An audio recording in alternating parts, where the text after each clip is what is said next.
So we've been looking at electrolytic cells, and the good news about electrolytic cells is that you can take ionized metal, oxidized metal, like you usually dig out of the ground. In this case, the example I'm using is an iron ore that has iron 2 ions in it, and you can pump electrons into it and turn it into iron metal, which is extremely useful. You can make steel out of that, and you can build steel into all kinds of useful things. So that's terrific. The bad news is these electrons aren't free, not even close. Anyone who has ever paid a power bill knows that they're very far from free. And so if you're going to be producing metal by electrolysis, you might be curious about, okay, just how many electrons are we talking about? How much is my power bill going to go up when I start doing this? And we have some formulae that allow us to work that out. And we'll get into examples of how to use them in the next couple of pages. But first, let's just meet the formulae and see what they're measuring and in what units and so forth. When you're doing a chemical formula like this, an electrochemical formula, you can treat the electrons just like any other chemical. And so you can say that you have 2 moles of electrons for every 1 mole of iron.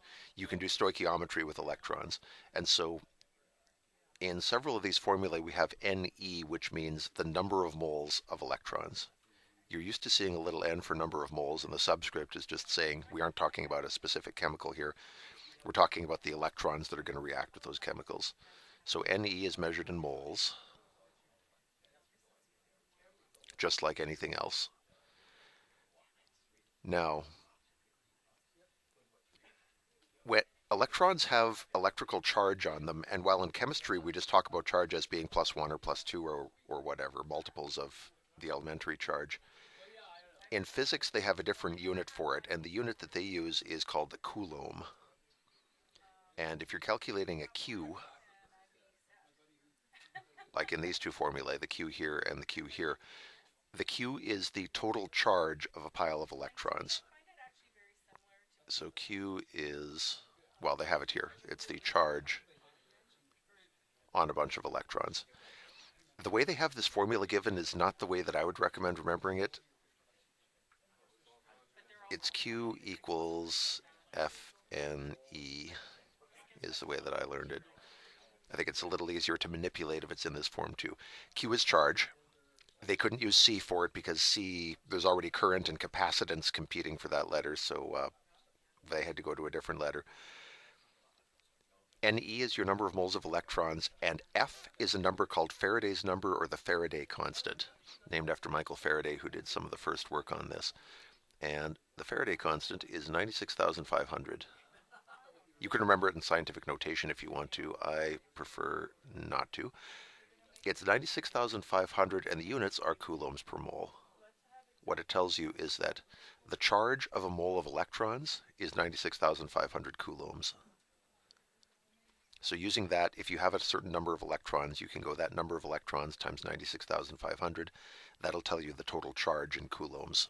And because of this number, the charges tend to be pretty high. The coulombs pile up fast when there's this many of them attached to even a single mole of electrons. So we've met Q and F, we got N. When electrons are just sitting still, we typically measure their charge, and that's a way of getting an idea of how many electrons are in a spot. But generally, in a circuit, electrons are flowing. They're passing through wires or they're passing through a device. And in that case, instead of measuring charge, we measure current. Current gets the symbol I, because again, C was taken. So I is current, and current is measured in amperes, which gets shortened down to amps, and it gets the symbol capital A for the unit. An ampere, 1 ampere is the same as 1 coulomb per second. So 1 ampere current means if you were standing inside a wire and watching the electrons blaze by, you'd see 1 coulomb worth of electrons go by every second. That's how we normally measure current. An ampere is a fair amount of current, and so sometimes you'll see milliamps.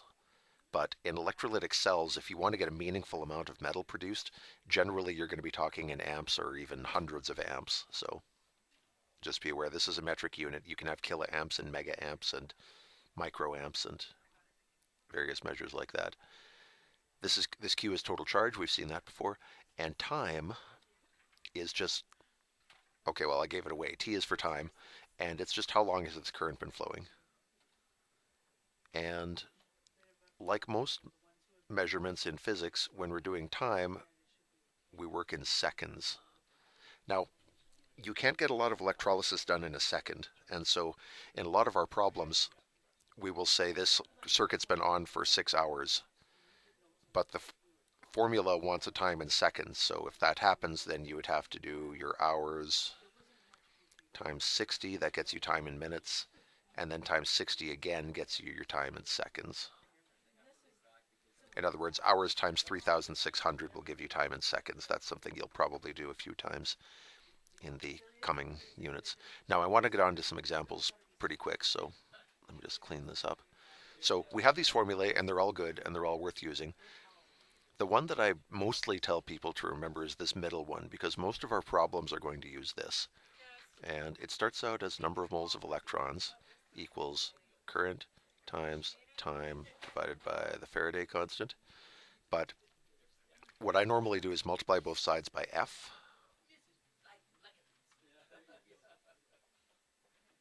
Like so. And then I flip it around, just switch the left and right hand sides. And now you can remember it if you remember the phrase, it is funny. Electrolysis, it is funny. It is the IT, is the equal sign, and then this is funny if you're imaginative enough. This is a good formula. It's easy to manipulate, and these are usually the pieces of information that will give you for an electrolytic cell. We'll tell you the currents. We've been running a 20 amp current for 6 hours. You know the Faraday constant. From that you can get a number of moles of electron, and from that you can go on and do stoichiometry. So enough about that. Let's flip the page and see if we can use these things. Determine the number of moles of electrons supplied by a dry cell carrying current of 0.1 amps for 50 minutes. So let's see if this formula can do anything for us. It is funny. What have they given us? The current is 0.1 amps.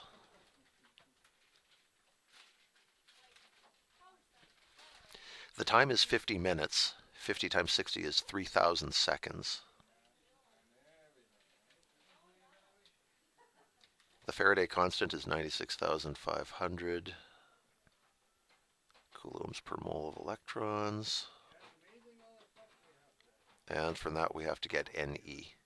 So if we multiply our left-hand side, 0.1 times 3,000 is 300. Geez, why won't I? There we go. 0.1 times 3,000 gives 300 equals 96,500 NE. Then divide both sides by 96,500, and out comes the number of moles of electrons is 0.00311, I suppose. Let's see. 3 significant digits, so this should be 0.00311, or you can go to scientific notation like they did in this solution here. So that's your moles of electrons. Normally what you would do after that is you would say, okay, I need 1 mole of electrons to reduce 1 mole of sodium, or I need 3 moles of electrons to reduce 1 mole of aluminum. And so you would use this number to figure out how much metal you can produce, or how much of whatever chemical you can produce. It's not always a metal. But for now, they just wanted moles of electrons, and so there we stop. Okay, what have we got here? In an electrochemical cell, I'll start with this formula just because it usually works, and if when we hit a question where it doesn't work, then I'll recover and we'll talk about some other things we can try. Here we have, they're giving us the number of moles of electrons, 0.0720. We always know the Faraday constant, that doesn't change. Or if it did change, it would be a big deal.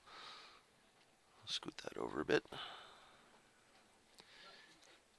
Equals 3 hours. 3 times 60 is 180 minutes, I knew that. Times 60 again is 10,800 seconds. And we have an unknown current. Think we can solve that?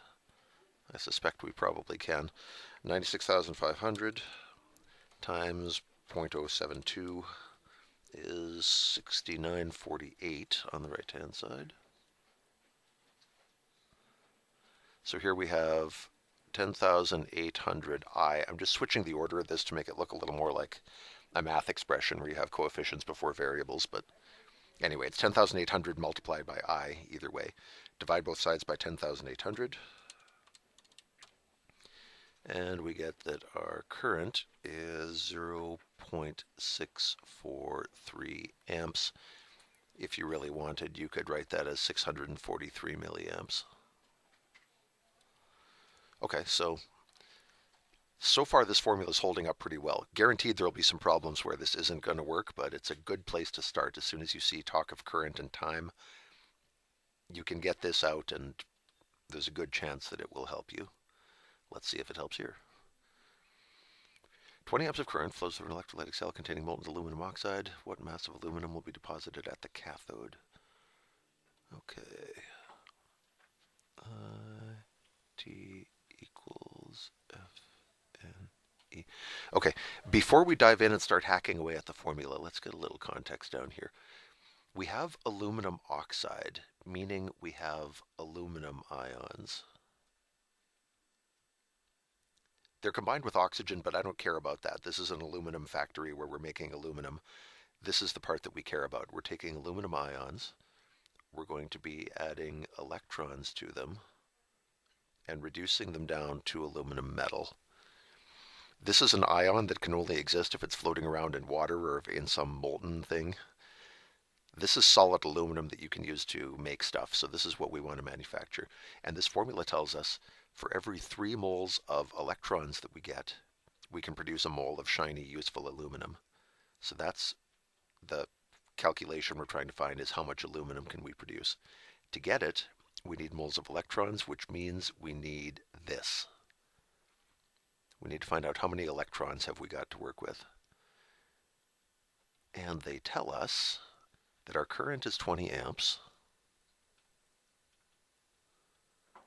Our time is 1 hour, which is 3,600 seconds. Remember that an ampere means a coulomb per second, so this is just like saying 20 coulombs every second for 3,600 seconds. That's simple enough. The Faraday constant is free because Michael Faraday took care of it for us. Coulombs per mole of electrons. And we want to find the number of moles of electrons, and we surely will in a moment. Multiply these together and you get 72,000 equals 96,500 NE. Divide both sides by 96,500 and, oops.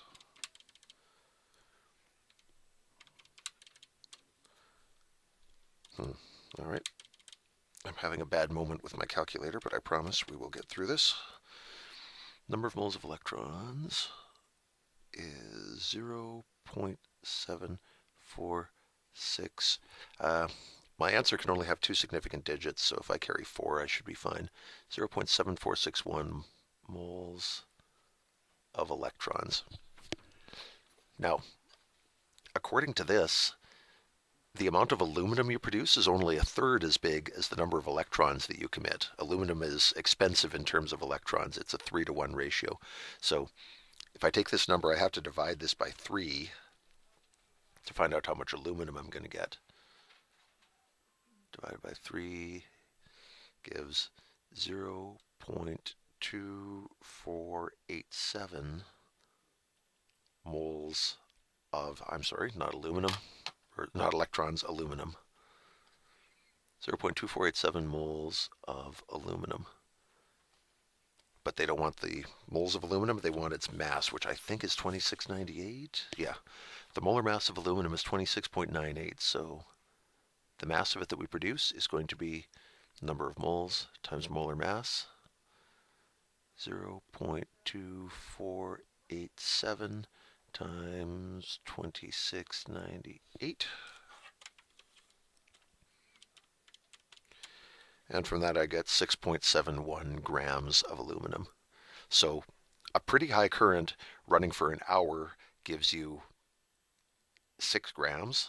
That's like the size of a coin, I think. So you can see how if you were running an aluminum plant where you wanted to ship out truckloads of aluminum, you're looking at running very high currents for probably 24/7 if you want to produce industrial amounts of metal.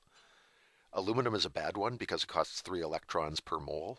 If you were doing something like nickel where it's 2 to 1, that's cheaper. Things like sodium and potassium that are 1 to 1 are the cheapest. But aluminum is nasty.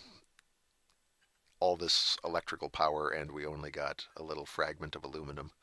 And that'll be a recurring theme, I think, that it costs a lot of money in the form of electricity to make electrolysis happen.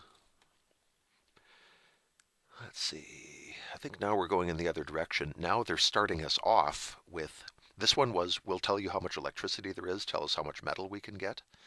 This one is, here's how much metal we need, how much electricity is this going to cost us? So we're working in the opposite direction. But this same formula, it is funny, will probably get us through it. What do we know so far? We have a half amp current. Not very much. The time is unknown. We're going after T. We got the Faraday constant. And number of moles of electrons, we don't have that either. But we do know how much nickel we need. If we have 10 grams of nickel that we have to produce, the number of moles of nickel is mass divided by molar mass. The thinking here is I have to get number of moles of electrons, and right now I don't have number of moles of anything. But I can get moles of nickel. And from there, maybe I can jump over to electrons. Spoiler alert, we totally can. We'll see how in a minute. You probably already know how, but we'll see it shortly. So mass of nickel is 10 grams. The molar mass for nickel has escaped me. It's like 65-ish, 58, 69, not even close. Shame is mine. 58.69 grams per mole. And so our number of moles is 10 divided by 5869. This is going to be a 3 sig dig answer, so I probably want to carry at least 4, maybe even 5. 0.17039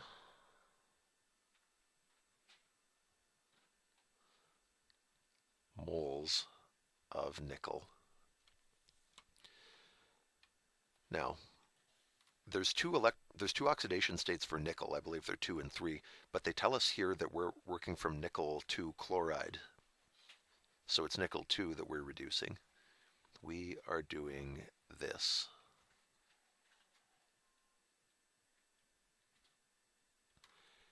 And what that means to us is for every nickel that we want to produce, we need twice that many electrons.